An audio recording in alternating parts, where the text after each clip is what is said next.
إياك نعبد وإياك نستعين اهدنا الصراط المستقيم صراط الذين أنعمت عليهم غير المغضوب عليهم ولا الضالين بسم الله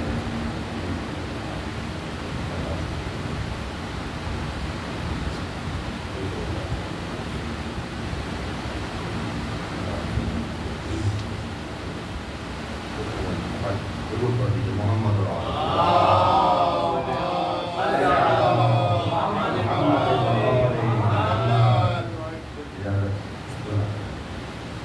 أعوذ بالله السميع العليم من الشيطان اللعين الرجيم بسم الله الرحمن الرحيم الحمد لله الذي هدانا لهذا وما كنا لنهتدي لولا أن هدانا الله ولقد جاءت رسل ربنا بالحق والصلاة والسلام والتحية والإكرام على سيد عصر ما في الوجود سر الله في كل موجود نقطة دائرة الوجود صاحب لواء الحمد والمقام المحمود مولانا ومولا الثقلين جد الحسن والحسين أبي القاسم محمد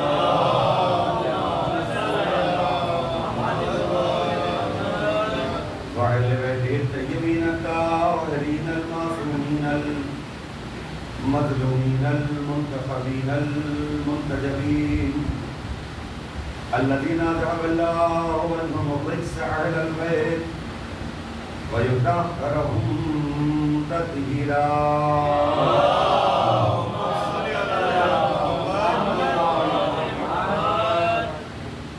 ولعنة الدائمة عليهم ومنكر فضائلهم ومنكر ولايتهم وغاصب حقوقهم أجمعين أما بعد فقد قال الله سبحانه وتعالى في محكم كتابه المبين وقوله الحق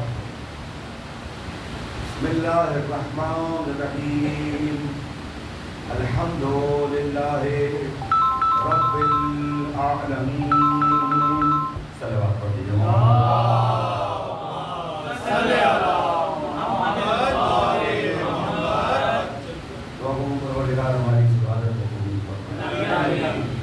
تمام سامعین و حاضرین پر رحمت برکت نازل جو بھی حاجات مومنین مومنات کرتے ہیں جائز حاجات پروردگار مستجاب فرما بیماروں کو صحت عطا فرما جواسا محمد کا یہ مرحوم کے اشارے ثواب کے لیے سورہ فاتحہ پڑھی گئی ان کے درجات کو بلند فرما اور خاص دعا کہ منتخب کربلا زمانے کے امام کو اس میں تو پورا ایک بار دفعہ سب لیں گے معلوم کر سلوات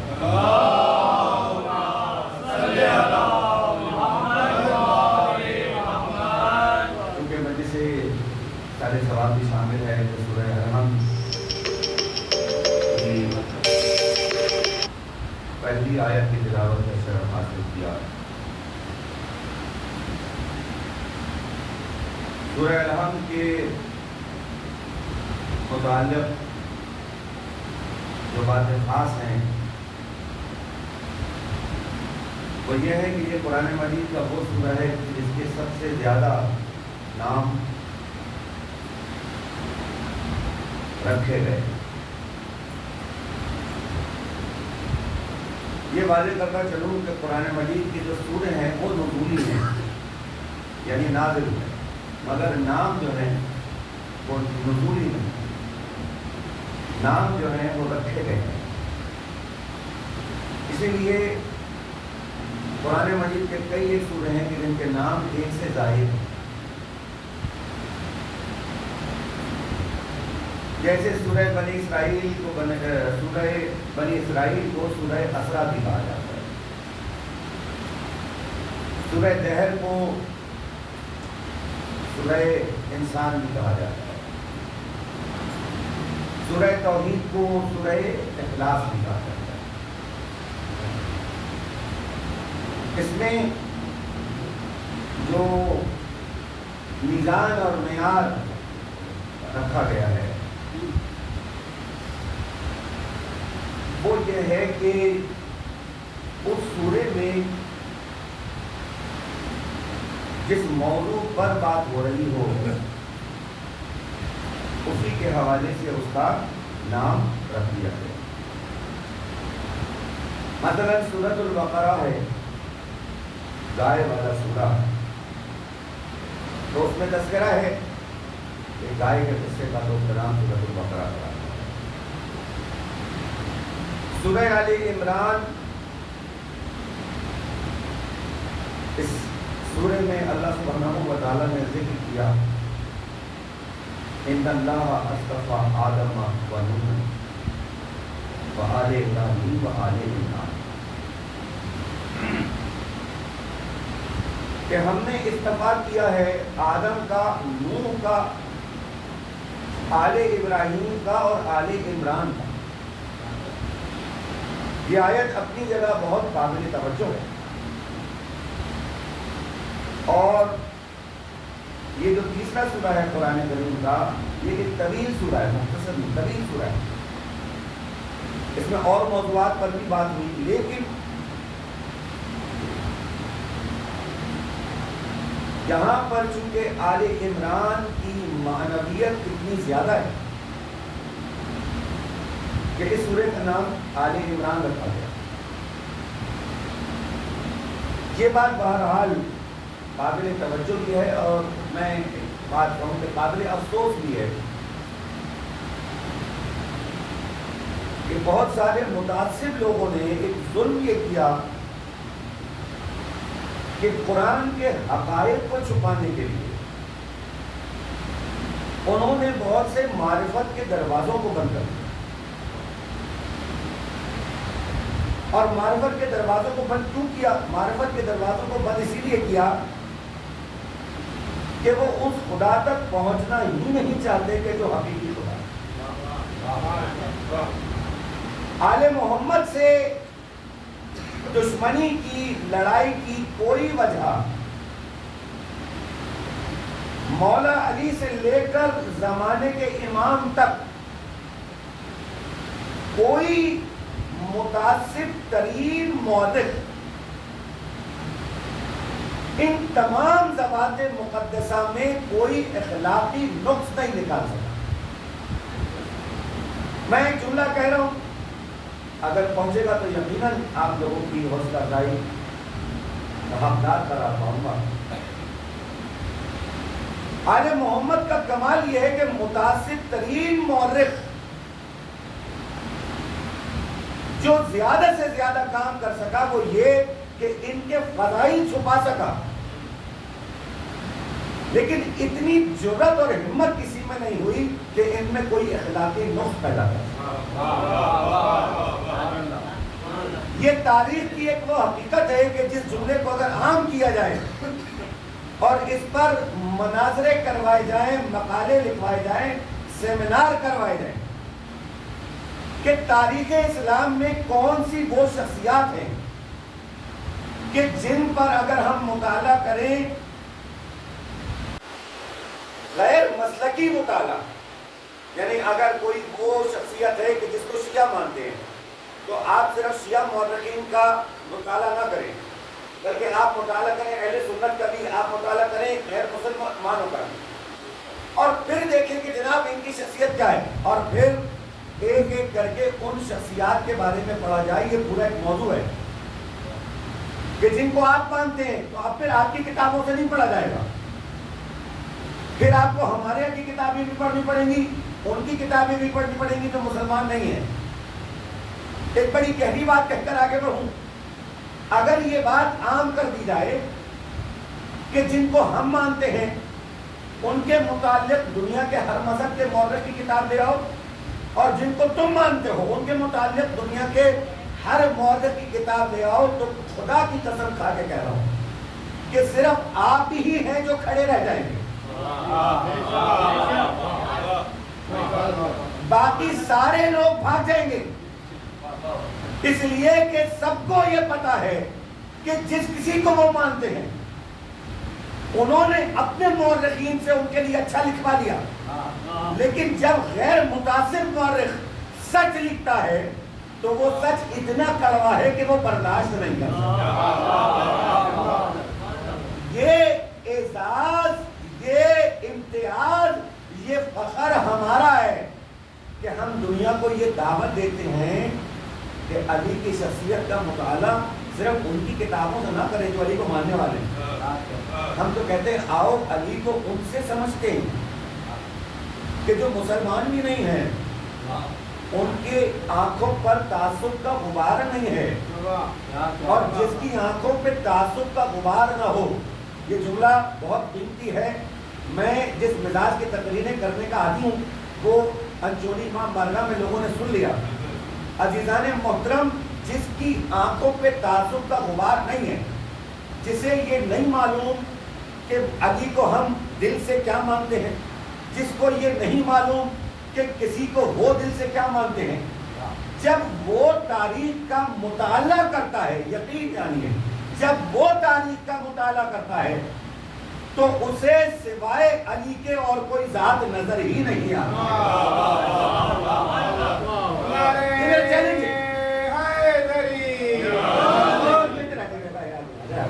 یہ میرا چیلنج ہے، یہ میرا چیلنج ہے کہ آپ غیر متعصب مطالعہ کروائیں، غیر متعصب مطالعہ اس کا تمام شخصیات کا کہ جن کو اسلام میں معتبر سمجھا جاتا ہے۔ جملہ یہ بڑا قیمتی ہے کہ تاریخ کا متعصب ترین مورخ علی کے لیے یا علی کے بیٹوں کے لیے یہ تو ناانصافی کرتا رہا کہ ان کے فضائل چھپاتا رہا، لیکن اتنی جرأت کسی میں نہیں ہے کہ ان میں کوئی اخلاقی نقص پیدا کر سکے۔ اب میں آپ کی خدمت میں ایک بات عرض کروں، جملہ مجھے یاد آ گیا، جناب مولانا اظہر حسنین زیدی صاحب یہ جملہ کہتے تھے اور بڑا اچھا جملہ ہے۔ کہتے تاریخ اسلام میں آل محمد پر تلواریں اٹھائی گئیں، نیزے اٹھائے گئے، پتھر اٹھائے گئے، لیکن اتنی جرأت کسی میں نہیں ہے کہ ان پر انگلی اٹھا سکے۔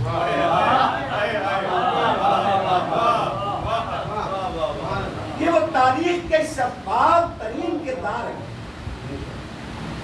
کہ جن پر تم چاہنے کے باوجود انگلی نہیں اٹھا سکتے، بلکہ یہ تو وہ آئینہ ہے جس میں قرآن اپنی صورت دیکھتا ہے۔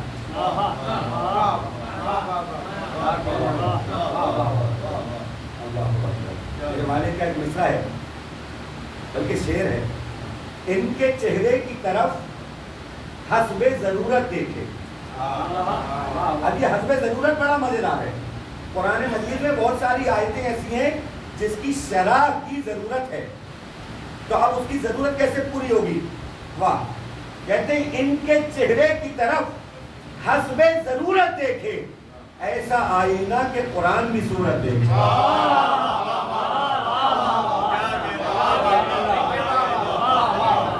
ایسا آئینہ کہ قرآن بھی صورت دیکھے،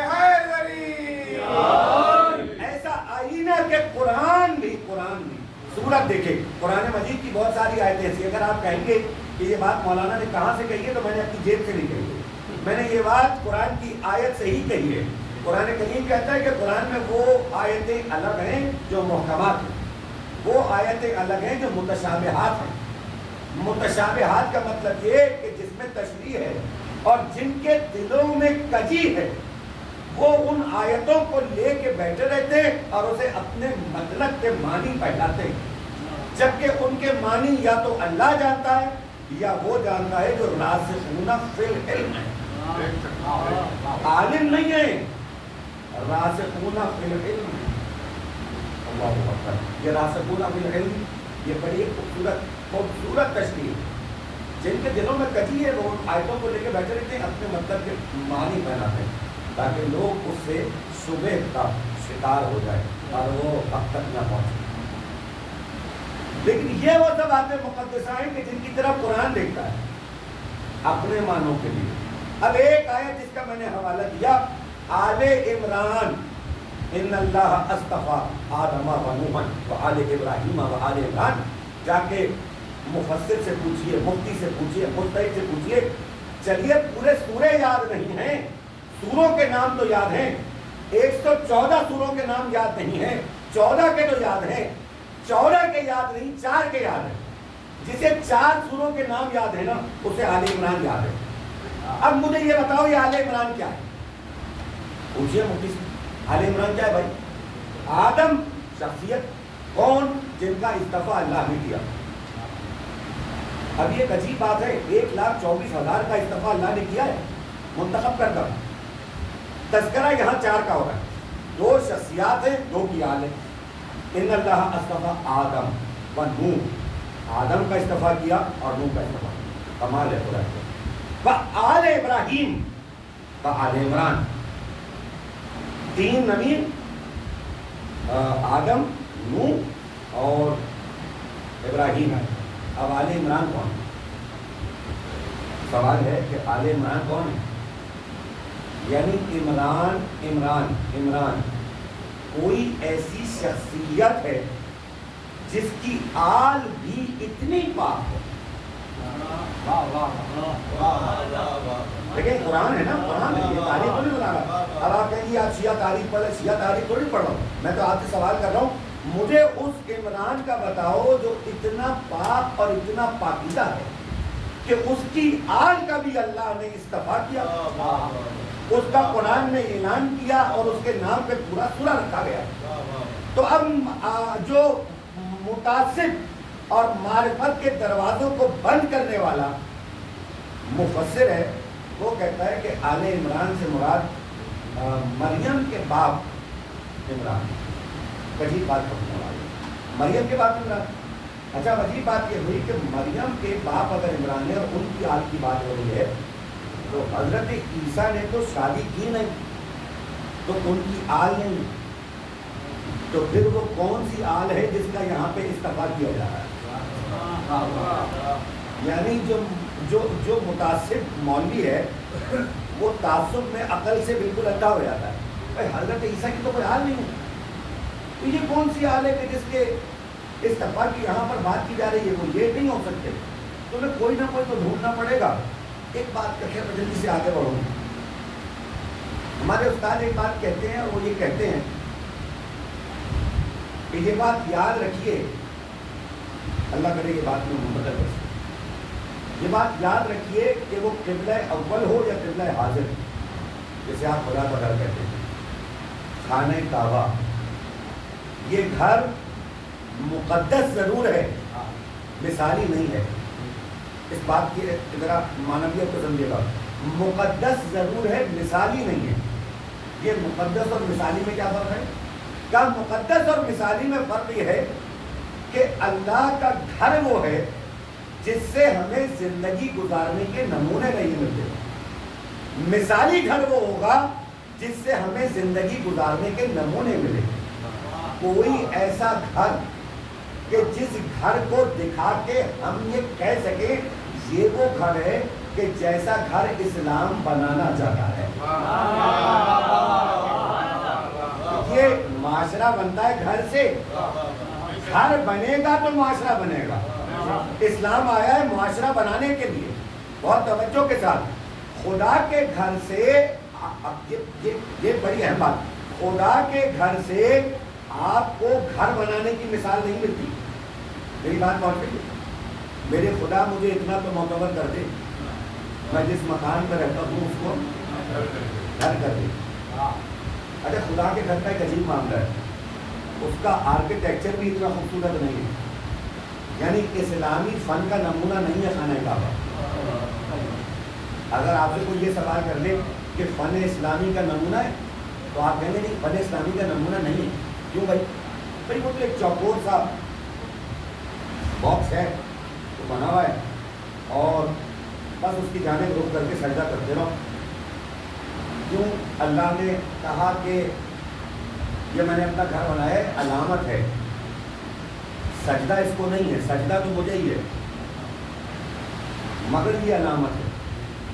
ڈاکٹر جاوید منظر صاحب کے ایک بات کہہ رہا تھا میں کہ یہ اللہ وہ ہے کہ جو چاروں طرف ہے، ہر طرف ہے، مگر اس نے اپنی ایک علامت بنائی. علامت یاد رکھیے گا، سجدہ کعبے کو نہیں، کعبے کی طرف ہے. اب اگر کوئی شخص کعبے کو پیٹ کر کے یہ کہے کہ اللہ تو چاروں طرف ہے، میں سجدہ کر رہا ہوں، تو اللہ کہے گا نہیں، اس لیے کہ میں نے علامت بنا دی.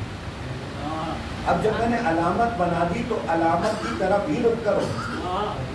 اگر علامت سے پیٹ کی تو گویا مجھ سے پیٹ. دیکھیے اگر یہ علامت سمجھ میں آ گئی تو پھر میں کچھ جملہ کہہ کر آ جاؤں. اگر علامت سے پیٹ کی تو گویا مجھ سے پیٹ کی. جیسے اللہ نے اپنی علامت کے طور پر کعبہ بنایا جو مٹی اور گارے کا بنا ہوا ہے، لیکن تمہیں اس کی طرف رک کر کے سجدہ کرنا ہے. نہیں کرو گے تو گویا اللہ سے پیٹ کرو گے. اللہ نے اپنی علامت بنایا ہے. جیسے اللہ نے اپنی علامت کعبے کو بنایا، اس جملے پر اگر میرے سارے مومنین تھوڑا سا میرے ساتھ دیکھیں تو مجھے اچھا لگے گا. جیسے اللہ نے اپنی علامت کعبے کو بنایا، ویسے حق کی علامت علی کو بنایا.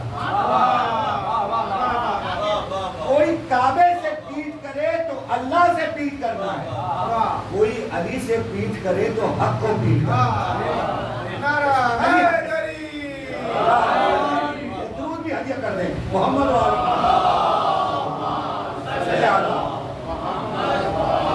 ایک اور صلوات پڑھ دیجیے گا. محمد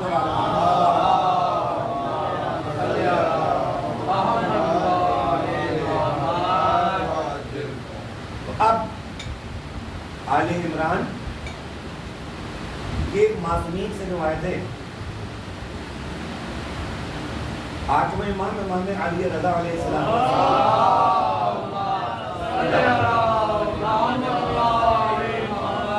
ذرا سب مل کے ایک اور صلوات میرے 8ویں امام.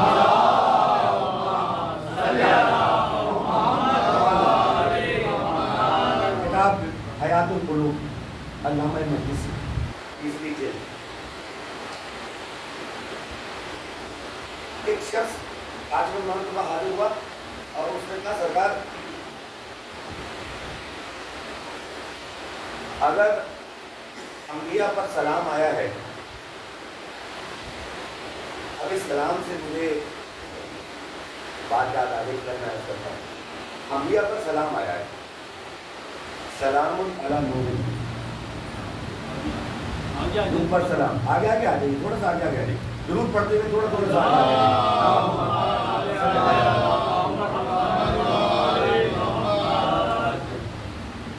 سات سلام ہے نا قرآن کے، جا کے پڑھ لیجیے گا. تو انبیاء پہ سلام ہے. تو سوال کیا کرنے والے نے کہ انبیاء پہ سلام آیا ہے، اگر آپ کے جد پہ بھی سلام آیا ہے تو یہ بات برابری کی ہوگی. بات جو ہے وہ برابری کی ہوگی. اس میں فضیلت کیسے ثابت؟ امام نے فرمایا، کہا کہ دیکھو ہمارے جد کا کمال یہ ہے کہ ان پر بھی سلام آیا ہے اور ان کی آل پر بھی سلام آیا. اس نے کہا دلیل؟ امام نے کہا یاسین میرے جد کا نام، یعنی سرکار کا، جسے آج تک لوگ نہیں سمجھ پائے. امام کہتے ہیں یاسین سرکار کا نام، یاسین. اور سورہ صافات میں اللہ نے کہا سلام علی آل یاسین. وہ لوگ جو کہتے ہیں یاسین کا کوئی مطلب نہیں ہے، اگر قرآن کی اس آیت کو پڑھ لیں سلام علی آل یاسین تو انہیں سمجھ میں آئے گا کہ یاسین کوئی ایسی پاک اور پاکیزہ ذات ہے جس کے آل بھی اتنے پاک ہیں کہ ان پر بھی سلام آ رہا ہے. تو کہا یہ ہم پر سلام ہے جو اللہ نے بھیجا ہے، اور یہ فضیلت ہے ہمارے جد کی کہ ان پر بھی سلام آیا اور ان کی آل پر بھی سلام.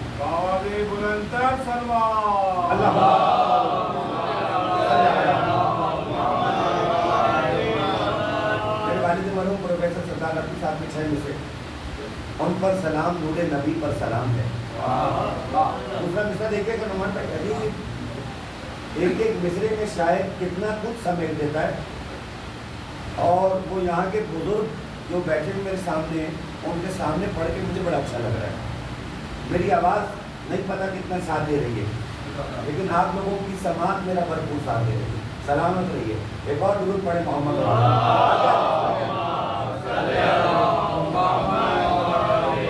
ماشاء اللہ ماشاء اللہ ماشاء اللہ. کہا کہ آل پر بھی سلام. اب بابا اس کو کیسے لکھتے؟ دوسرا مصرع آپ کی بیدار اور خوبصورت سماعتوں کے حوالے. بابا لکھتے ہیں ان پر سلام، نور نبی پر سلام ہے، آدم سے تا حضور سبھی پر سلام. تیسرا چوتھا مصرع بہت اچھا ہے. زہرا پہ ہے سلام، علی پر سلام ہے، انسانیت کی خوش نصبی پر سلام. جتنی بلندیاں ہیں سب انہی کے نام لکھ.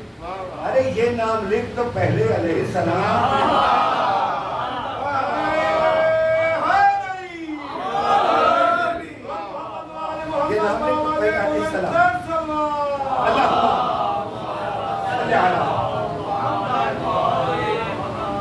تو ہمارے یہاں کے مفسرین ایک بات پہ متفق ہیں، اور وہ یہ ہے کہ عمران نام ہے حضرت ابو طالب کا. اور یہاں پر جو اللہ کہہ رہا ہے کہ آدم کا استعمال کیا، نوح کا استعمال کیا، ابراہیم کی آل کا استعمال کیا، اور ابو طالب کی آل کا استعمال.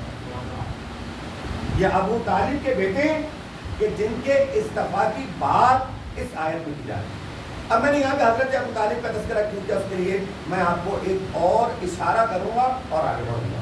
سورہ الحم کی تلاوت کی پہلی ایک قابل غور اور قابل توجہ بات یہ ہے کہ قرآن مجید کے سوروں کے نام جیسے لوگوں نے رکھے ہیں ویسے قرآن مجید کے سپاروں کے نام بھی لوگوں نے رکھے ہیں. رسول کے زمانے تک قرآن پارا پارا نہیں تھا.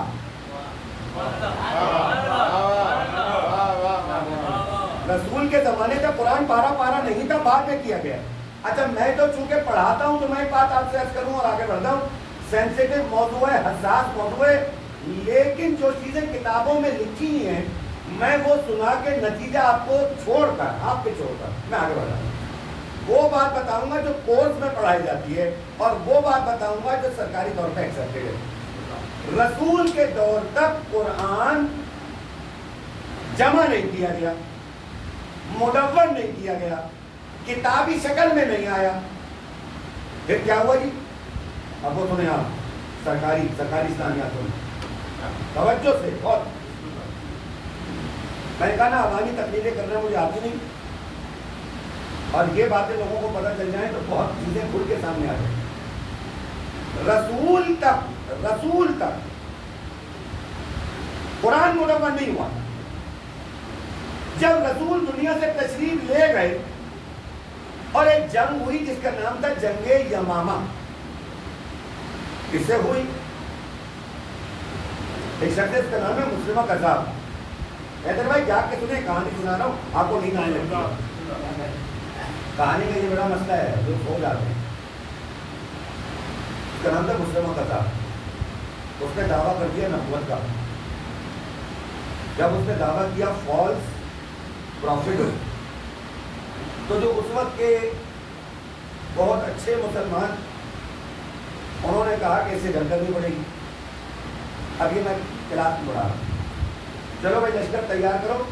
لشکر تیار ہوا، اس سے جنگ ہوئی. اس کے پاس لشکر بہت بڑا. جب اس سے جنگ ہوئی تو اس جنگ میں حفاظ قرآن بھی تھے.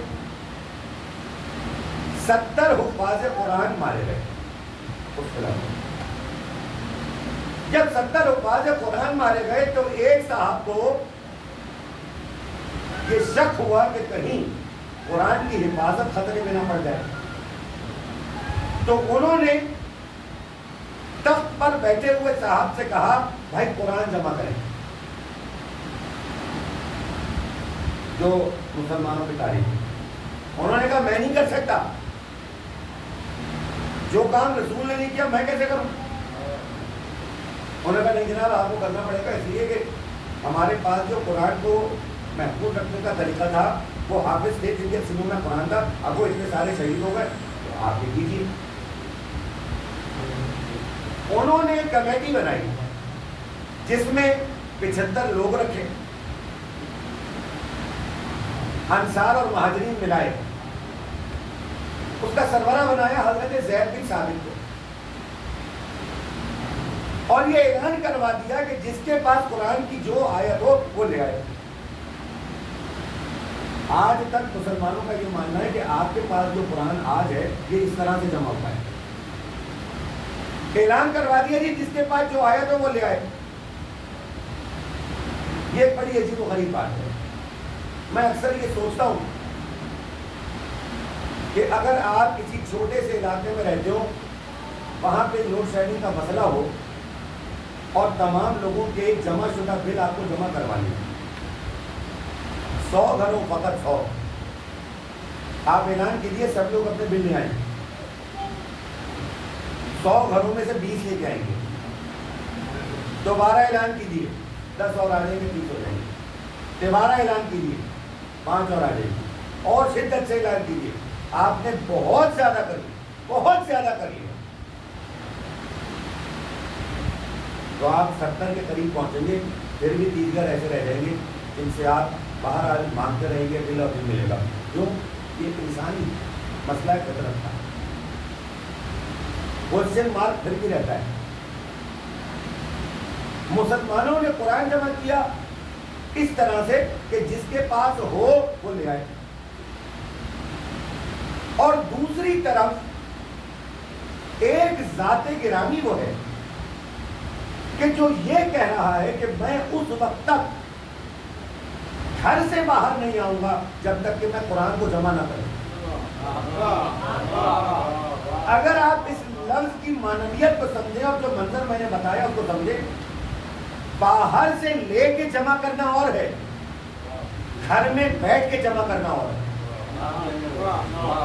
جس کے پاس ہوگا وہی تو جمع کرے گا گھر میں، جس کے پاس نہیں ہے وہ اعلان کرے گا کہ جس کے پاس ہے وہ لے آئے۔ علی یہ کہہ رہے تھے میں تمہیں قرآن جمع کر کے دے گا، اور قرآن جمع کر کے دیا، اور جب قرآن جمع کر کے دیا تو علی کا جمع شدہ قرآن ایکسیپٹ نہیں کیا گیا، علی واپس گیا۔ لیکن علی واپس جاتے ہوئے ایک بات کہتے، میں نے کہا میں تاریخ آپ کو سنا دوں گا، نتائج آپ کے حوالے نتیجہ نہیں۔ علی جاتے ہوئے ایک بات کہہ کے گئے جس کے بعد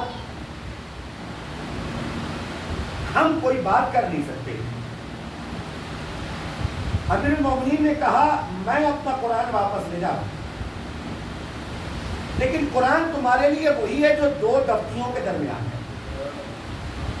جب علی نے یہ کہہ دیا تو ہمارے لیے بات ہوئی ہے، لیکن مسلمانوں نے جس کتاب کے ساتھ ظلم کیا ہے وہ اپنی جگہ ہے۔ مثلا ایک تو یہ جو میں نے آپ کو بتایا، دوسرا قرآن کو پارا پارا کیا گیا 30 سپاروں میں۔ یہ ایک اور تحقیق طلب بات ہے کہ جب قرآن کے سپارے کیے گئے تو 30 کیوں کیے گئے؟ یہ 20 کیوں نہیں اور 40 کیوں نہیں، 30 کیوں؟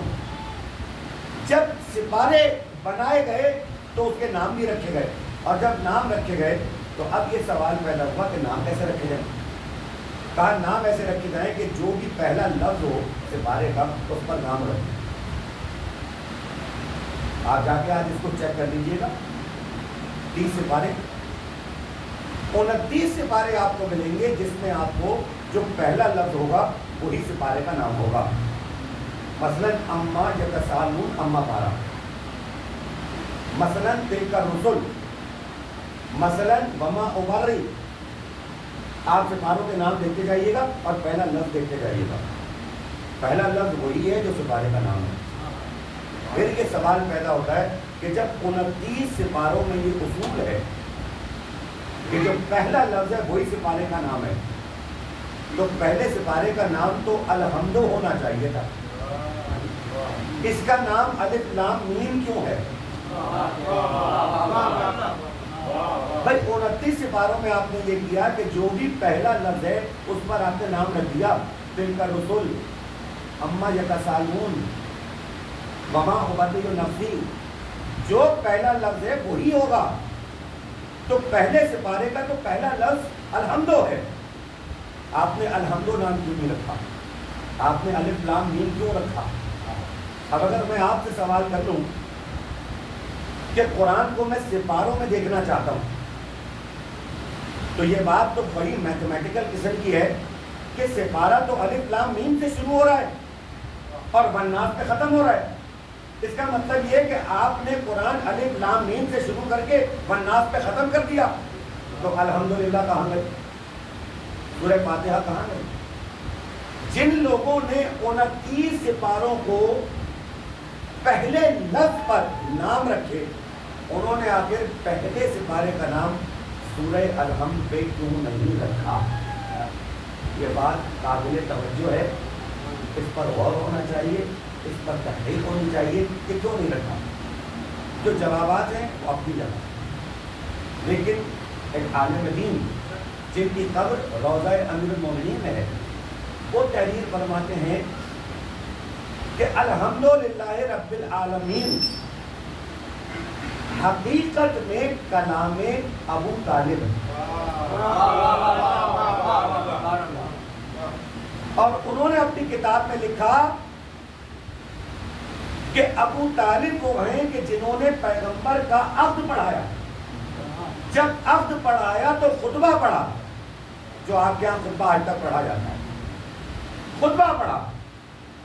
اس نسل میں اور اس شجرے میں کوئی بھی ایسا نہیں ہے کہ جس کا رشتہ بغیر نکاح کے ہوا.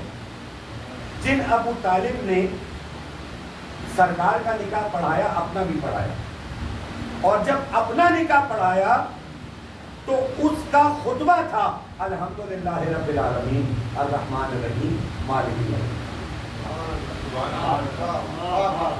ایاک نعبد و ایاک نستعین اہدنا الصراط المستقیم. یہ سارے جو آیتیں ہیں جس کو اللہ نے آیت بنا دیا، یہ اصل میں کلام ابو طالب. اور اس کی ایک اور بہت گہری دلیل یہ ہے کہ سورہ الحمد کا مزاج معبود کا نہیں ہے، عبد کا ہے. یہ کلام معبود ہے لیکن اس کا اسلوب عبدیت کا ہے. دلیل، پروردگار میں تیرا بندہ ہوں اور تجھ ہی سے مدد مانگتا ہوں. یہ معبودیت ہے یا عبدیت ہے؟ یہ عبدیت ہے. کلام ابو طالب اللہ کی نگاہ میں اتنا اہم ہے کہ اسے اللہ نے اپنا کلام بنا کر اپنی کتاب کا مقدمہ بنا دیا.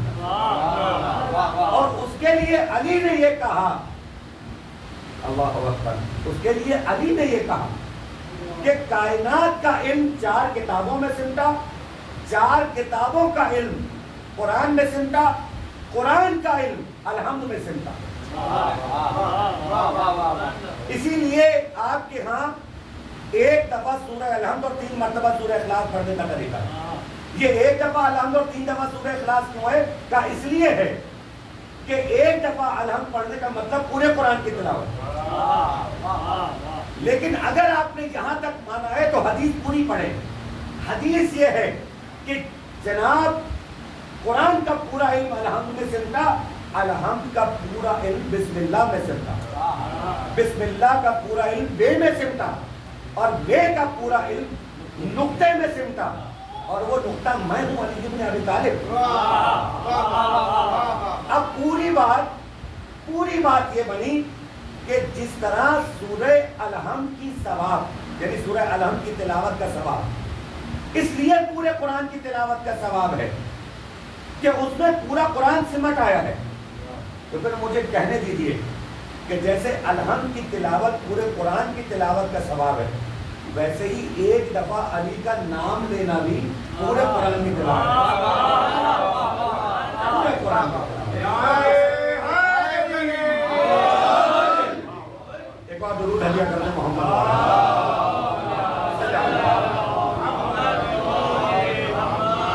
بہت تقریب پائے بسم اللہ بے کا نقطہ اور سارا علم اس میں سمٹ آیا. اللہ نے میزان جو بتائی ہے اپنے نمائندوں کی، وہ یہ ہے کہ صاحب علم کون ہو، اور یہ دیکھنا علم کس کے پاس ہے۔ جو علم رکھتا ہے وہی اللہ کا نمائندہ ہے۔ اگر آپ جملہ محسوس کریں تو میں کہہ کے آگے بڑھتا ہوں، یہ دیکھنا علم کس کے پاس ہے۔ وہ اللہ کا نمائندہ نہیں ہو سکتا جو یہ کہہ رہا ہو کہ میں رستہ بھٹک جاؤں تو تم رستہ دکھا دے گا۔ اللہ کا نمائندہ وہی ہوگا جو یہ کہتا ہوا نظر آئے پوچھ لو مجھ سے جو پوچھنا چاہتا کہ میں زمین کے راستوں سے زیادہ آسمان کے راستوں پہ بات ہوں۔ اور کمال یہ نہیں ہے کہ علی کہتے تھے مجھ سے پوچھ لو، کمال یہ ہے کہ جتنے باقی تھے وہ سب بھی یہی کہتے تھے اگر کچھ پوچھنا ہے تو علی سے پوچھو۔ میں تو اکثر ایک سوال کرتا ہوں کہ بھائی میں نے ابھی یہ مجلس پڑھی اور مجلس پڑھ کے میں جب باہر نکلوں تو علی بھائی کہے کہ مولانا نے جو پڑھا مجھ سے پوچھ لو، تو صفدر بھائی کا یہ حق ہے کہ وہ علی بھائی سے یہ کہہ سکیں، نام بھی میں نے چن کے لیا اس کو، علی بھائی سے یہ کہہ سکیں کہ جناب میں آپ سے کیوں پوچھوں، جب مولانا پڑھ رہے تھے تو میں موجود تھا، تو میں نے مولانا سے براہ راست سنا ہے، میں آپ سے نہیں پوچھوں گا۔ جتنے لوگ یہاں بیٹھے ہیں جنہوں نے براہ راست سنا ہے وہ کم سے کم علی بھائی سے کہیں گے جناب آپ سے نہیں پوچھیں گے، ہم نے خود سنا ہے۔ خدا کی قسم مجھے آپ کسی روایت میں لا کے دکھائیے کہ جب علی یہ کہہ رہے تھے مجھ سے پوچھو، جب علی یہ کہہ رہے تھے مجھ سے پوچھو تو بزم رسالت کا کوئی تو ستارہ اٹھتا اور اٹھ کے یہ کہتا علی ہم آپ سے کیوں پوچھیں، ہم بھی تو وہیں بیٹھتے تھے جہاں آپ بیٹھتے تھے۔ مگر کمال یہ ہے کہ وہ سارے ستارے یہی کہتے تھے اگر کسی کو کچھ پوچھنا ہے بلکہ ہمیں بھی کچھ پوچھنا ہے تو علی سے پوچھیں گے، اور اس کے بعد یہ گواہی بھی دیں گے کہ اگر آج علی نہ ہوتے تو میں ہلاک ہو گیا۔ ایک دفعہ پڑھتے ذرا محمد اور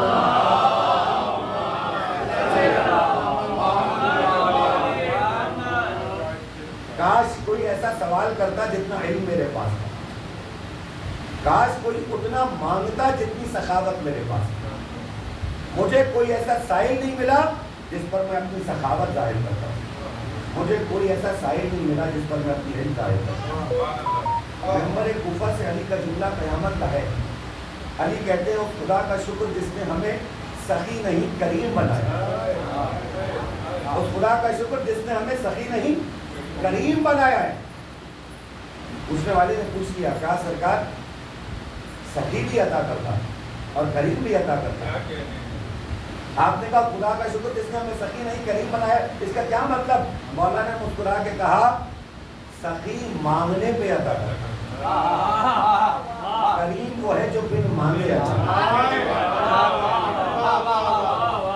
ہم وہ ہیں جو بن مانگے عطا کرتے۔ خدا کی قسم ہمارے لاکھوں کروڑوں اربوں سلام ان زبان مقدسہ پر کہ جن کے لیے احمد جاوید صاحب نے ایک بہت اچھا شعر لکھا کہ اچھی گزر رہی ہے دل خود کفیل سے، اچھی گزر رہی ہے دل خود کفیل سے، لنگر سے روٹی ملتی ہے پانی سبیل سے،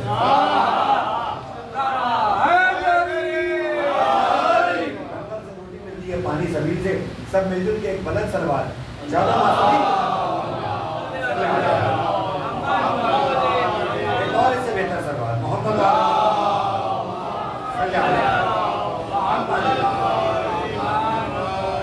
ان کے در پر جو آ جائے وہ خالی ہاتھ ملتا ہے۔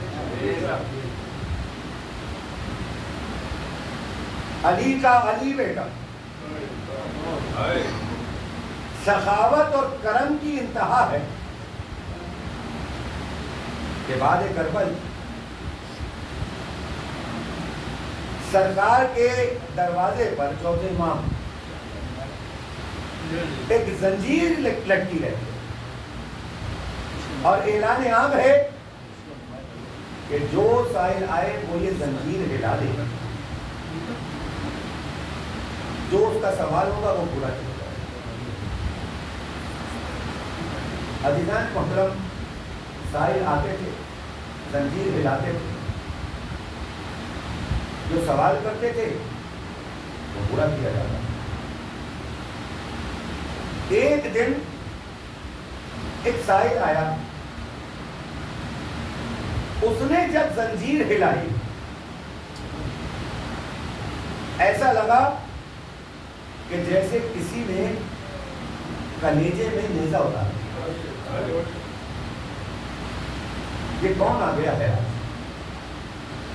کہ جس کے زنجیر ہلانے پر جناب سید سجاد ایسے اپنے سینے پہ ہاتھ رکھتے ہو گئے.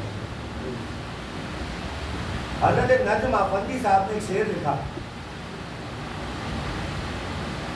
ظالم نے اسی ہاتھ سے زنجیر ہلائی. آپ کی آوازیں بلند ہو گئی, شاید یہی مسائل کی انتہا ہو جائے. شاعر کا کمال یہی, ظالم نے اسی ہاتھ سے زنجیر ہلائی جس ہاتھ سے نیزہ علی اکبر کے تھاما. علی اکبر کا قاتل حسین ابن نبیل امام زین العابدین کے دروازے تک آ گیا, آ کر زنجیر ہلائی. ایسا لگا جیسے کسی نے کلیجے میں برچھی ماری. مگر کرم اور سخاوت کی انتہا یہ ہے, کہا یہ جو چاہتا ہے اس کو دو. سواری چاہیے سواری دے دو, زیادہ راہ چاہیے زیادہ راہ دے دو, جتنا مانگ رہا ہے اس سے زیادہ دے دو. جب اس کو سب کچھ مل گیا تو واپس جانے لگا. ایک بار اس نے ایک عجیب جملہ کہہ دیا, کہنے لگا علی ابن الحسین آپ شاید مجھے پہچانے نہیں, میں کون ہوں. امام کا جملہ, امام کا جواب شاید رونے والوں کے لیے بہت ہو جائے, رونے میں فکر نہ کیجیے گا, اپنی آوازوں کو بلند کرتے ہوئے, علی ابن الحسین آپ شاید مجھے پہچانے نہیں. امام نے کہا میں تجھے کیسے بھول سکتا ہوں. امام نے کہا میں تجھے کیسے بھول سکتا ہوں. اور اس کے بعد پتہ ہے کیا کہا, کہا تو نے میرا وہ بھائی چھین لیا جسے بابا نے بہت لاڈوں سے پالا. تو نے میرا وہ بھائی چھین لیا جسے پھوپھی نے بہت لاڈوں سے پالا. تو نے میرا وہ بھائی چھین لیا جو نانا کی رسول کی شبیہ تھا. تو نے میرا وہ بھائی چھین لیا جو رسول سے اس حد تک مشابہ تھا کہ اگر کوئی شخص مدینے آتا اور مسلمان ہو جاتا اور حسین سے کہتا کہ میں اللہ کے رسول کی زیارت کرنا چاہتا ہوں, تو بابا کہتے ذرا علی اکبر کو تو بلاؤ. اور جب علی اکبر آ جاتے تو حسین کہتے بس ایسے ہی دکھتے تھے میرے نانا, تو نے میرا وہ بھائی چھین لیا, میں تجھے نہیں بھول سکتا. عزیزان محترم, عزیزان محترم, اگر آپ رونے کے لیے آمادہ ہیں تو میں ایک بکرا ہے. جناب سید سجاد جو علی اکبر کے قاتل کو نواز دیتے,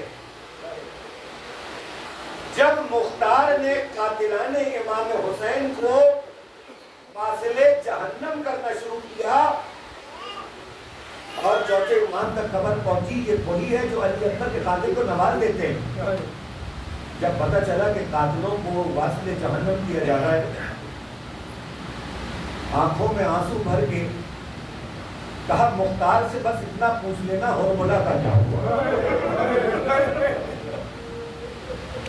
اگر آپ اس تقریر کو محسوس کر سکیں تو یہ مسائل کی انتہا ہے. میں نے دونوں روایتیں اپنے چوتھے امام سے سنائیں. میرا وہ امام جو علی اکبر کے قاتل کو نواز رہا ہے وہ یہ پوچھ رہا ہے یہ بتاؤ علی اصغر کے قاتل کا کیا. اور اس کے بعد پھر رو کے کہنے لگے وہ تیر جو حلقے اصغر پہ لگا تھا, میرے چوتھے امام کا فیصلہ سنیں کیا, کہنے لگے وہ تیر جو حلقے اصغر پہ لگا تھا وہ تیر آج تک میرے دل میں پیوست ہے, اس کی تکلیف میرے دل سے کم نہیں ہوتی. اس نے صرف حلقے اصغر نہیں چھیدا تھا, اس نے میرے بابا کا ہاتھ بھی چھید دیا. اور پھر میرے امام آنکھوں میں آنسو کر کے کہنے لگے صرف میرے بابا کا ہاتھ ہی نہیں چھیدا بلکہ وہ جنت میں میری دادی کا دل بھی چھید دیا. آج تک میری دادی علی اصغر کو یاد کر کے روتی ہے. ایک ہی قبر ہے جو کربلا میں حسین نے بنائی. ان سے یہ مسائل پڑھے نہیں کیا؟ جب اصغر کو واپس لے کے آئے تو خیمے میں جایا نہیں. وہ حسین جو اکبر کا لاشا اٹھا سکتا ہے، وہ حسین جو عباس کا لاشا اٹھا سکتا ہے، وہ حسین جو محمد کا لاشا اٹھا سکتا ہے، وہ حسین جو قاسم کا پامال لاشا گٹری میں جمع کر سکتا ہے، وہ حسین اصغر کا لاشا ہاتھ میں لیے ہوئے جب رباب کے خیمے تک پہنچا تو واپس پڑے. کہتے جاتے ہیں یا علی مدد، اور پھر کہتے ہیں رزل میں قضا و تسلیم اللہ. ایک بار آگے بڑھے پھر پیچھے رکھے، پھر آگے بڑھے پھر پیچھے ہٹے، 7 مرتبہ آگے بڑھے 7 مرتبہ پیچھے ہٹے. علی اصغر کو لے کے گئے، پہلے رباب سے پوچھا بتاؤ میں کون ہوں؟ کہا آپ وقت کے امام. تم میری رضا میں راضی ہو؟ کہا ہاں میں راضی ہوں. ایک بار ابا کا دامن پلٹا، پلٹ کے کہا میں شرمندہ ہوں. وعدہ کر کے گیا تھا کہ پانی پلاؤں گا لیکن پانی نہ پلا. یہ کہہ کر خیمے کی پشت پر آئے اور ایک بار سے قبر کو اٹھنا شروع، لیکن نندی سے قبر کو اٹھی، اس میں 4 چھپ آیا، 4 چھپ قبر بنا دی. ظالموں نے جب نیزوں پہ سر اٹھائے تو کسی ملعون نے کہا